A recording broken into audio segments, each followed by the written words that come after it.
নমস্কার, আমি শ্রী সুব্রত ভারতী। আজকে জুন মাস কর্কট রাশি বা কর্কট লগ্নে জাতক জাতিকাদের জন্য কেমন যাবে সেই নিয়ে আজকে আলোচনা হবে।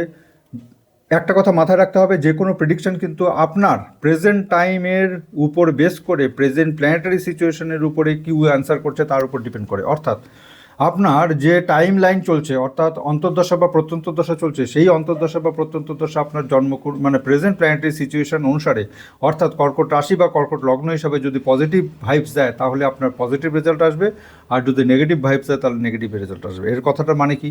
এর মানে হলো, দেখুন, কর্কট রাশি বা কর্কট লগ্ন সাপেক্ষে দ্বিতীয় ভাব অর্থাৎ অর্থস্থান বা ফ্যামিলির জায়গাতে কেতু বসে আছে, ঠিক আছে, এবং অষ্টম ভাব বা অ্যাক্সিডেন্ট, চোট আঘাত, বাধা বিপত্তি এবং কোনো না কোনোরকমভাবে ঝুট ঝামেলার জায়গাতে রাহু বসে আছে। এইবার আপনার যদি অন্তর্দশা বা প্রত্যন্তদশায় কেতুই চলতে থাকে তাহলে কিন্তু আপনি সমস্যায় পড়তে পারেন। সেই ক্ষেত্রে কী কী সমস্যা হতে পারে? ইকোনমিক ডেভেলপমেন্টের জায়গায় কোনো সমস্যা আসতে পারে, হঠাৎ করে ইকোনমিক ব্রেক আসতে পারে, হঠাৎ করে আপনি চিট হতে পারেন, কোনো মানে ইকোনমিক সেক্টর বেস যে সমস্ত ব্যাপারগুলি আছে, অর্থাৎ লিকুইড ক্যাশ, সোনা গয়না, এই সমস্ত ব্যাপারগুলি হারিয়ে যেতে পারে।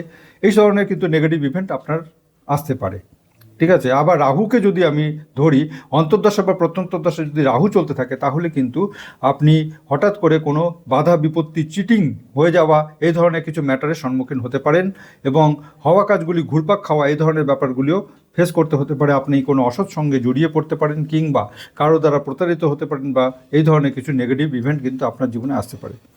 এইবার আপনার জন্মকুণ্ডলীর মধ্যে মঙ্গল রয়েছে সাকসেসের জায়গাতে, অর্থাৎ জায়গা জমি ইত্যাদি ব্যাপারে খুব পজিটিভ ইভেন্ট লক্ষ্য করা যাচ্ছে। অর্থাৎ এর কথাটা মানে কি?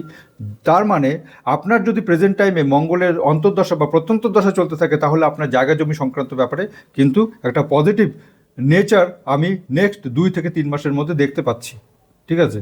ঠিক তেমনভাবে আপনার যদি এই সময়টাতে বুধ বা রবির টাইম চলতে থাকে, বুধ বা রবি কিন্তু আপনার ব্যয়স্থানে বসে আছে।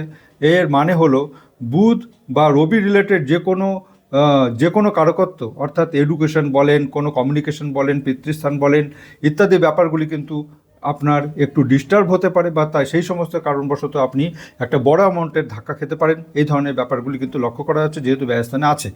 তার মানে আপনার যদি অন্তর্দশা বা প্রত্যন্তদশায় বুধ বা রবির টাইম চলতে থাকে তাহলে এই সময়টাতে আপনার সেই সমস্ত ব্যাপার নিয়ে আপনার খরচাপাতি হতে পারে। এরপরে চলে আসবো, আপনার যদি অন্তর্দশা বা প্রত্যন্তদশায় বৃহস্পতি বা শুক্র চলতে থাকে তাহলে কিন্তু আপনি খুব ভালো বেনিফিটেড হবেন। তার কারণ কর্কট রাশিতে এই জুন মাসে বৃহস্পতি এবং শুক্র বোথ কম্বিনেশন একসাথে রোল প্লে করছে। এই কারণে মানে আপনি যথেষ্ট ভালো বেনিফিটেড হবেন। বেনিফিটেড ইন দ্য সেন্স, বৃহস্পতি শুক্র আমাদের হাই স্ট্যাটাস এবং অর্থ দেয়, সেই ক্ষেত্রে আপনার কিন্তু স্ট্যাটাস বা অর্থের জায়গাটাতে আরও বেশি সলিড এবং খুব ভালো ইন্ডিকেশন এবং বাধা বিপত্তি থেকে বেরিয়ে আসার একটা গুড ইন্ডিকেশন কিন্তু আমি পাচ্ছি। সুতরাং এই হচ্ছে ব্যাপার। আপনার যদি ফার্দার ইনফরমেশনের দরকার হয়, ফার্দার ক্লিয়ারিটির দরকার হয়, কনসালটেন্সির দরকার হয়, তাহলে আপনারা আমার সাথে যোগাযোগ করতে পারেন। আপনারা যদি জন্মকুণ্ডলী বানাতে চান, বাস্তুর বিচার করতে চান, তাহলে অবশ্যই আমার সাথে যোগাযোগ করতে পারেন। আমার প্রোগ্রাম যদি আপনাদের ভালো লেগে থাকে তাহলে অবশ্যই লাইক করবেন এবং শেয়ার করবেন। এবং আমার চেম্বার জলপাইগুড়ি এবং শিলিগুড়িতে আছে। এছাড়া আমি অনলাইন কনসালটেন্সি দিয়ে থাকি। নমস্কার।